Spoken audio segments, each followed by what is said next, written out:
bienvenue à Juste Milieu. Je suis de retour avec Fanny Barrette de Doc Service Conseil. Bonjour Fanny. Bonjour. On va parler donc de quand ça éclate, là. Quand la situation est nommée au grand jour. Là. Tout à fait. Qu'est-ce qui se passe? C'est comme un tsunami, j'imagine, qui tombe sur la tête de tout le monde, pas juste les personnes concernées, mais également leur entourage, les collègues de travail.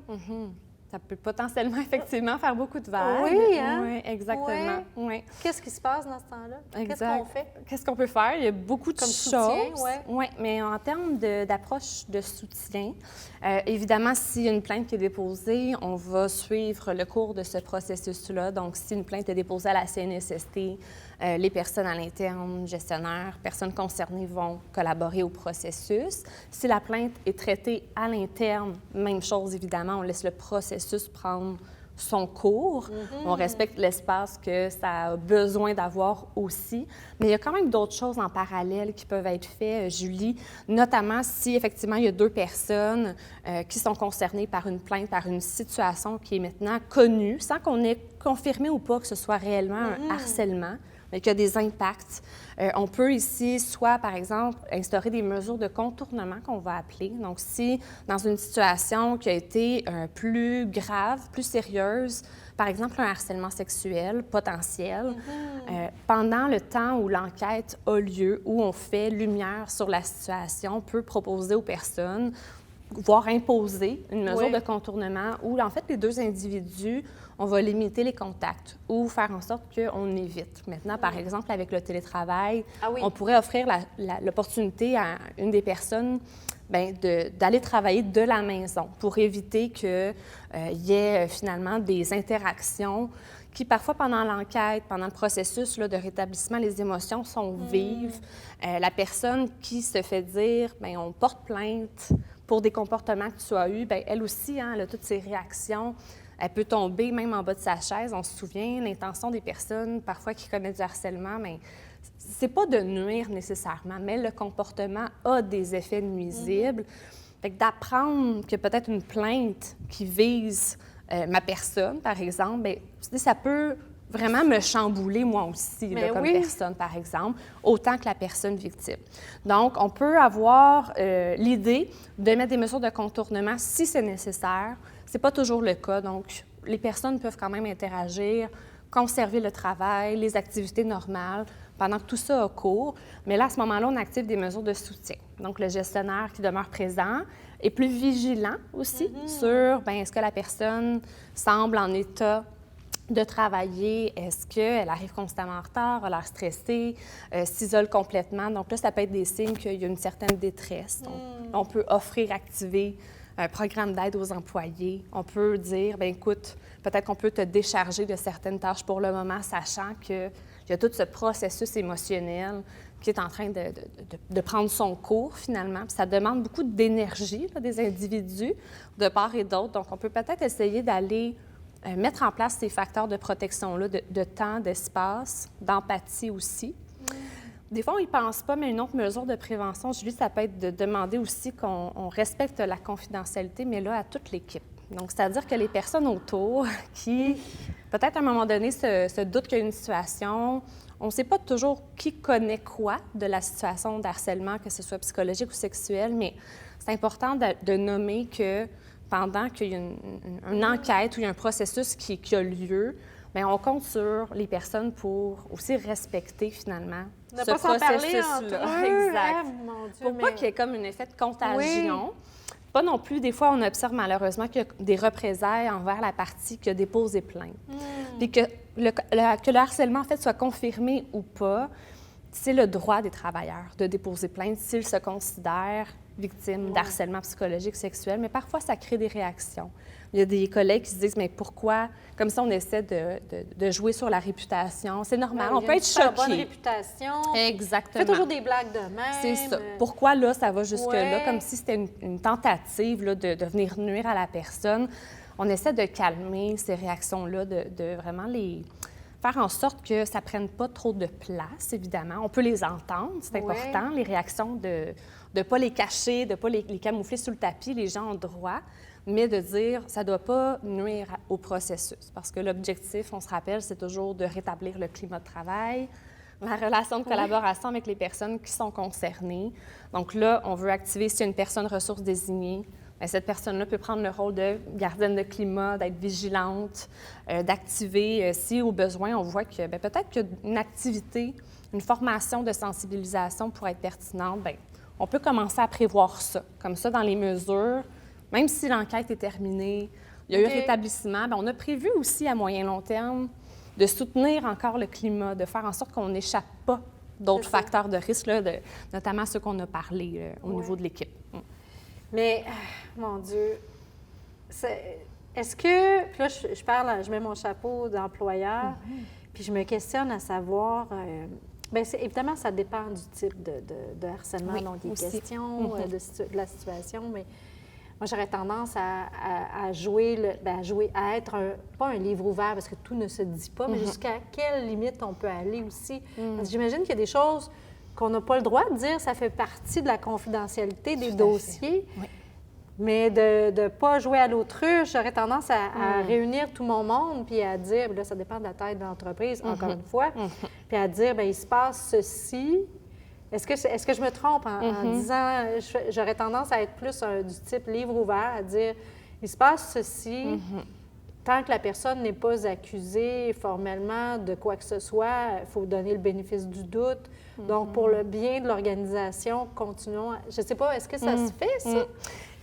C'est dangereux de jouer, ou c'est dangereux d'agir ainsi, tu sais.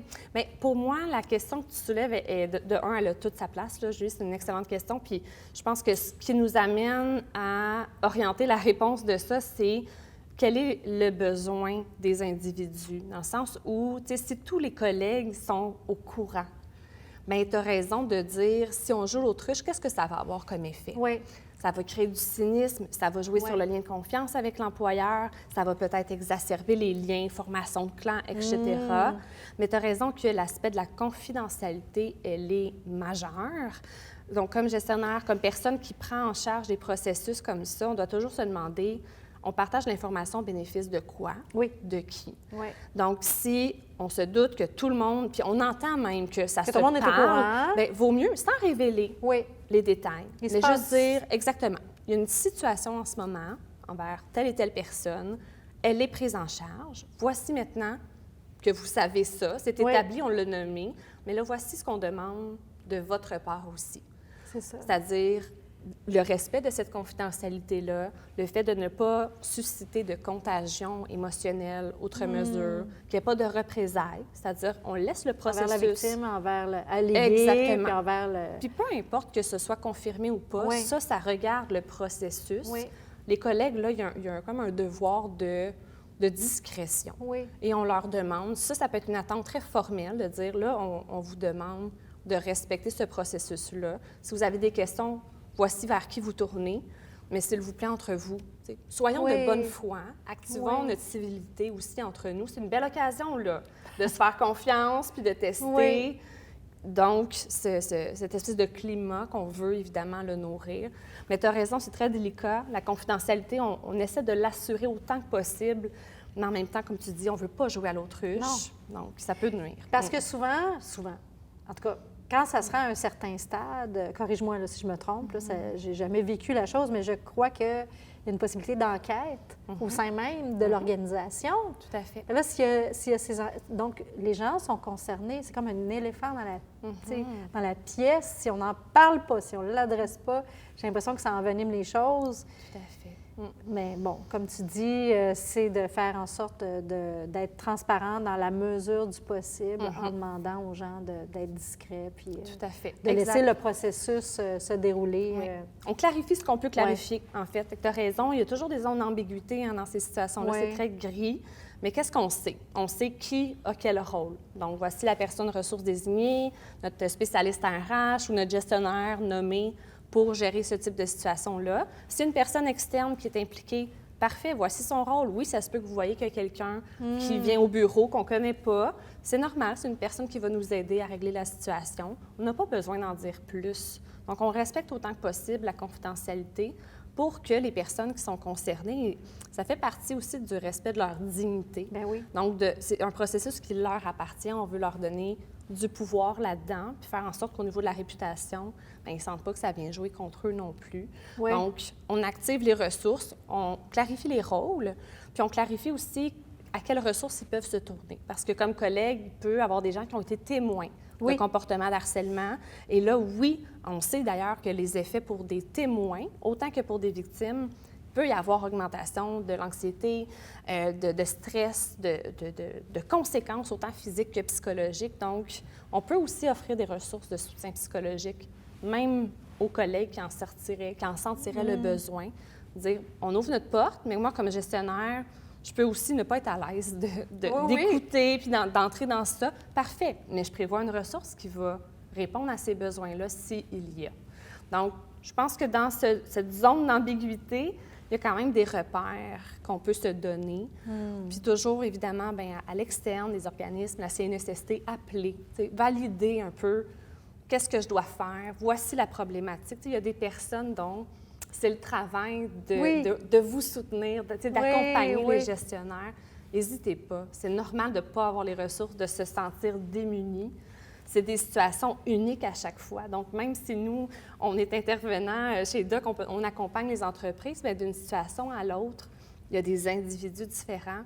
Il va peut-être y avoir des mesures. Il y a des êtres humains en arrière de ça, mon Dieu. Fait qu'on reste à l'écoute, on s'ajuste, mais on a aussi le regard qu'à moyen long terme, c'est pas juste ici maintenant qu'on veut soutenir les personnes, mais aussi dans les semaines, les mois, les années qui suivent, parce qu'on sait les effets à long terme que ça peut avoir d'avoir subi du harcèlement, puis même d'être la personne à qui on a reproché ça. Donc, l'accompagnement doit se voir dans un continuum aussi à long terme. Puis, bien, l'émission est pour tout le monde, donc pour les employés également, évidemment. Tu as un employé qui se trouve dans cette position-là, d'avoir porté plainte. Je reviens toujours à la même chose, face à son supérieur. Puis cet employé-là, bien, se retrouve en congé maladie.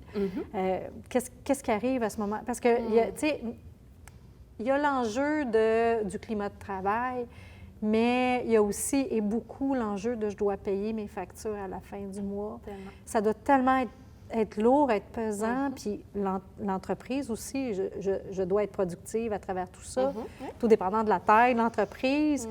Fait que là, quand ça implique un employé et un gestionnaire,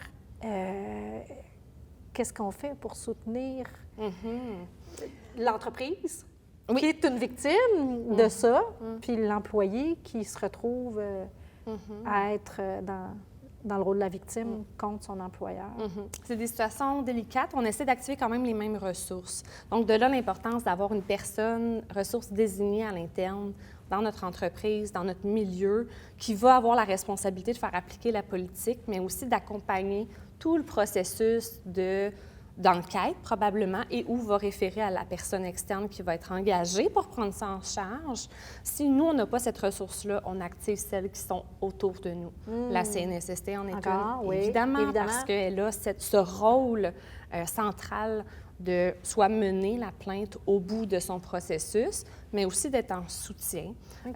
Donc, toutes les mêmes mesures de soutien psychologique vont se mettre en place, mais évidemment, c'est un peu plus litigieux au sens où, quand c'est l'employeur ou un représentant de l'employeur qui est pris en faute, bien, on sait que là, au niveau de l'insécurité d'emploi, les conséquences pour l'employé, c'est beaucoup plus important.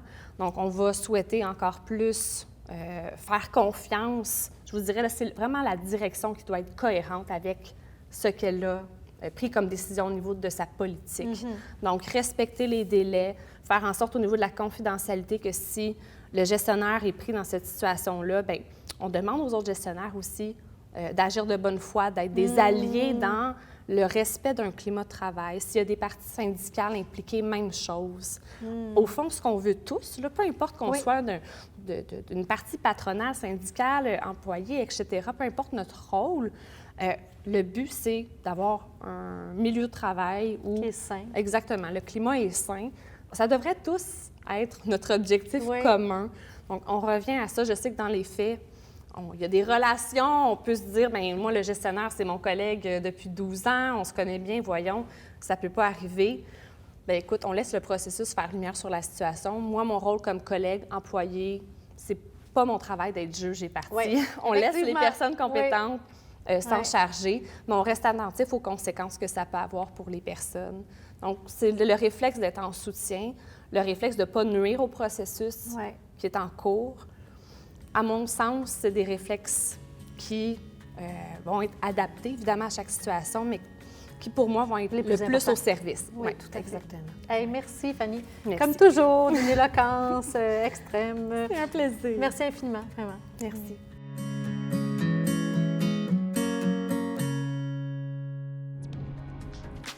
Salut, ici Émilie Boilard, animatrice de votre magazine d'information Le Régional. Chaque semaine, je vous présente les actualités reliées aux événements tenus sur le territoire des 13 municipalités de la vallée du Richelieu au travers des reportages et entretiens avec des gens d'ici. Au programme Entrevues dans tous les domaines, que ce soit social, culturel ou politique, nous sommes là pour être le reflet de votre vallée du Richelieu.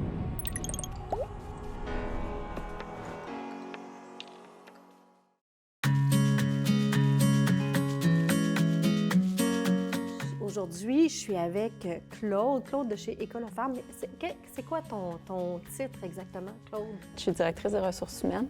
Ça fait un petit peu plus qu'un an et demi que je suis là, incluant un congé de maternité. Donc, fraîchement de retour. École aux femmes, on est une entreprise manufacturière d'emballage de contenants pharmaceutiques, des fioles, des piluliers de pharmacie. Quand tu vas à la pharmacie et tu as plusieurs médicaments, on fait de l'éco-conception, de l'éco-design. Donc, tout ce qui est fait chez nous est fait de manière éco-responsable. Oui. D'où École aux femmes, exactement, oui. On n'est pas là pour parler de ça plus spécifiquement, mais vraiment pour parler de politique, de prévention du harcèlement psychologique et sexuel en milieu de travail. Vous, j'imagine, vous avez de nombreux employés, vous avez tout ça en place. Tu es là, de toute façon, tu supervises le tout. Peux-tu m'en parler un peu, ce que vous avez justement développé, mis en place? Oui. On a toujours eu une politique en matière de prévention du harcèlement. Récemment, dans la dernière année, on l'a mis à jour avec les nouvelles lois qui sont entrées en vigueur. On l'a élargi, on l'a clarifié. On a mis un petit peu plus d'éducation aussi dedans sur c'est quoi du harcèlement, comment ça peut s'appliquer. Puis on a fait affaire aussi avec une consultante externe pour ça, puisque je m'en allais en congé maternité, puis on voulait que ce projet-là soit porté, puis c'était important pour nous. Donc, elle l'a fait pendant mon congé, puis je revenais un petit peu à gauche, à droite pour des rencontres. Donc, il y a ça, puis il y a aussi plein d'autres choses qu'on fait pour avoir un milieu de travail qui est sain, qui est, on l'appelle notre petit bonheur au travail. Oh, c'est une bonne idée. Bien, oui, j'aimerais que tu m'en parles. Puis ce qui m'a interpellée dans ce que tu as dit aussi, c'est tout le côté, le volet éducatif. C'est important. C'est pas juste de mettre des règles à suivre. L'éducation, ça permet justement de faire en sorte d'impliquer, j'imagine, davantage les employés autour, puis de... Comment vous le vivez, ça? Au niveau de l'éducation, là, c'est sûr, présentement, je suis en train de regarder pour donner moi-même ou faire avec quelqu'un à l'externe une formation sur le harcèlement au travail, mais aussi tout ce qui est la civilité. Oui.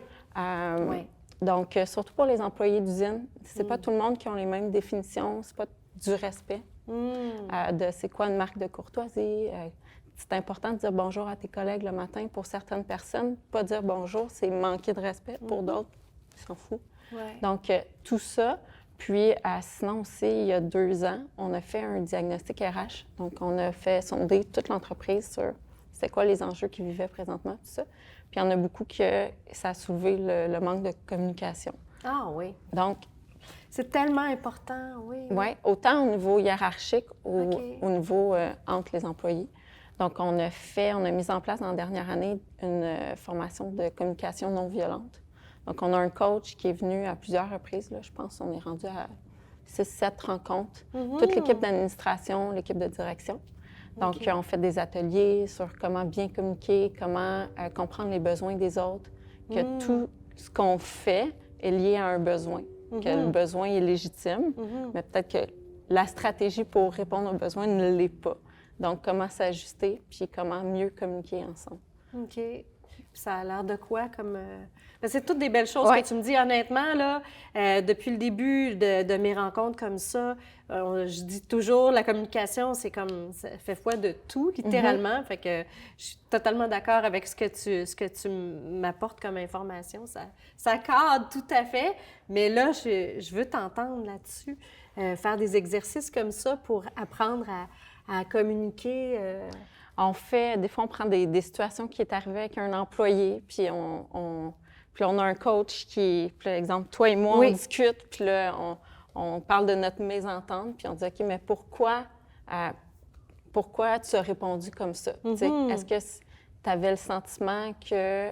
tu sais, c'est quoi le sentiment en arrière que tu as qui Oui. répond à quel besoin? OK. Je me sentais pas en sécurité. Ah. OK, mais pourquoi? Quand tu as un conflit, Oui. bien, chacun a sa façon de voir les choses, Ben oui. chacun a sa façon de penser, puis chacun a des besoins en arrière.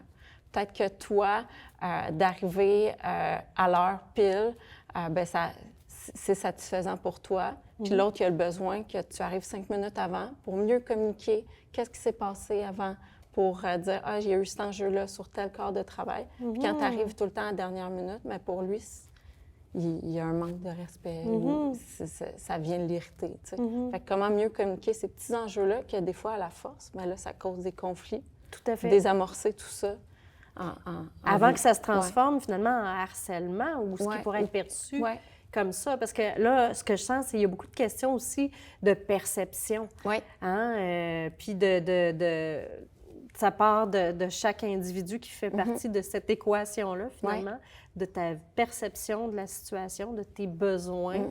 C'est d'arriver à nommer ces choses-là. Oui. Puis là, on essaye, c'est toute l'équipe de direction qui le fait, l'équipe à l'administration, puis on essaye de le partager, de le faire vivre aussi dans les employés d'usine. Fait que là, c'est là qu'on est rendu dans nos ateliers. Donc, c'est un long processus parce que une vision, une façon de communiquer, ça ne change pas en claquant des doigts. Non. Il faut le travailler. C'est pour ça qu'on fait des ateliers aux 2-3 mois pour se remettre dedans, pour bon, qu'est-ce qui s'est passé dernièrement, qu'est-ce qu'on pourrait analyser ensemble, là, qu'on aurait pu mieux faire. Ou on dit on a sorti notre chacal au lieu de notre petite girafe. Là. OK. C'est qu'on n'a peut-être pas communiqué de la bonne façon, puis qu'est-ce qu'on aurait pu faire. Fait qu'on se remet beaucoup en question pour être sûr de bien communiquer ensemble. Puis ça crée une super belle esprit d'équipe, puis ça enlève les voiles, puis ça enlève les « Ah, je pense pas que j'ai le droit de parler de ça » ou « Je me sens pas à l'aise ». Tout le monde est à l'aise de parler de leurs enjeux chez nous. Puis ça, quand ça part de la haute direction, ben veux pas, ça envoie un signal très fort aussi. C'est un signal d'ouverture, justement. Bon, tu parlais du petit bonheur tout à l'heure. C'est quoi? Ah ben, chez nous, on calcule le bonheur au travail. Donc, dans nos objectifs stratégiques annuels, c'est que les employés soient bien. Tu sais, un employé heureux, ben l'absentéisme, il y en a peu ou pas. La performance, elle est là. L'engagement, c'est quelqu'un d'engagé. Il va se donner à 200 % au travail. Puis, ça va aussi en tout ce qui est nos valeurs. Donc, tu sais, à chaque fois qu'on fait une rencontre disciplinaire.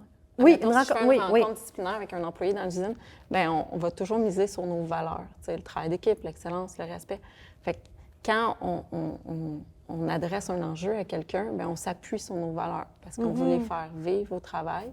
Puis c'est là que si tout le monde respecte les valeurs de l'entreprise, bien, le bonheur au travail est là. Puis là, il y a plein d'autres choses qu'on vient ajouter, là, les programmes de conciliation travail-famille. C'est un tout, dans le fond. Oui, c'est ça. Ça se vit à travers plusieurs choses. Tu ne peux pas juste identifier est-ce qu'il y a du harcèlement ou pas dans cette entreprise-là. Non, ils sont heureux, il y a d'autres choses. Oui, parce que puis ça faisait partie aussi de mes discussions avec Fanny, entre autres, qui est une experte que je rencontre dans le cadre de l'émission. Puis elle, je trouvais ça très juste et très beau. Dans le fond, ce qui est important, c'est qu'à travers les valeurs soit véhiculée notamment la valeur de respect. Puis si on met déjà ces choses-là en place dès le départ, puis qu'on s'intéresse vraiment de façon authentique. À les faire vivre. À les faire vivre, puis qu'on s'intéresse à nos employés, puis qu'on communique bien, on s'assure en tout cas, on n'est pas à l'abri mais on s'assure d'avoir un milieu qui va être le plus possible exempt de toute forme de harcèlement. Puis on se ferme pas les yeux, ça peut arriver. Ben oui, c'est ça. C'est arrivé récemment, puis c'est un conflit entre deux personnes qui a pris ampleur. Oui. Ouais. Mais puisqu'on est tout le temps les portes ouvertes, les employés sont à l'aise de venir nous en parler, on a été capable de les désamorcer plus vite, plus rapidement. Puis des fois, quand on parlait d'éducation tantôt, bien, c'est de rappeler à quelqu'un que pas adresser la parole à quelqu'un, bien, à plusieurs reprises, bien, c'est faire vivre du harcèlement. Parce que tu le mets à l'écart. Tu sais, l'ignorer parce que toi, tu t'entends pas bien avec. Mais ça ne va pas avec les politiques de l'entreprise, ça ne va pas avec les valeurs de respect, d'esprit d'équipe qu'on veut mettre en place. Fait que des fois, c'est juste de faire des petits rappels, des one-on-one, puis de dire, mais tu sais, ça, c'est du harcèlement. Ah, ouais. Ben oui, c'est vrai. Mais voyons. Ben oui. Ouais. Tu sais, puis là, de le réexpliquer, de reprendre le temps, de faire de l'éducation. Parce que c'est pas tout le monde qui le comprend à la même vitesse. Puis des fois, il faut marteler puis rappeler. Est-ce que le fait, parce que vous, c'est une très grosse entreprise quand même. On est quand même encore une PME, on est 36 employés. Quand même. Mais on est une petite entreprise très robotisée, automatisée, fait qu'on n'a pas beaucoup d'employés de production. C'est vrai. Bien, tu m'amènes là où je voulais aller. Vous avez différents types d'employés. Différents... pas des secteurs d'activité au sein de la même entreprise, mais vous avez différents profils de postes, de compétences et tout ça. Donc, des gens qui ne parlent pas nécessairement le même langage. Qui n'ont pas eu la même éducation. Qui n'ont pas eu la même éducation. Tu sais, un vaut l'autre, c'est pas... Mais donc, justement, dans ce contexte-là, je pense que c'est là que c'est hyper important d'avoir une politique qui est béton. Puis d'avoir la possibilité d'engager quelqu'un qui est vraiment spécialisé en la matière. Oui, puis d'avoir une relation aussi avec les employés, tous les employés, porte ouverte, qui ne sont pas gênés. Oui, puis comme ça, quand ils ont un enjeu, un questionnement, ils viennent me voir, puis ils me posent la question, pas de questions niaiseuses, puis je leur réponds, puis ils se sentent pas mal de Hey, tu me parlais de ça l'autre jour, peux-tu m'en parler plus? Je suis pas sûre d'avoir compris. Ça arrive souvent. Là, Ah oui. Bien, merci infiniment, Claude. C'est très apprécié.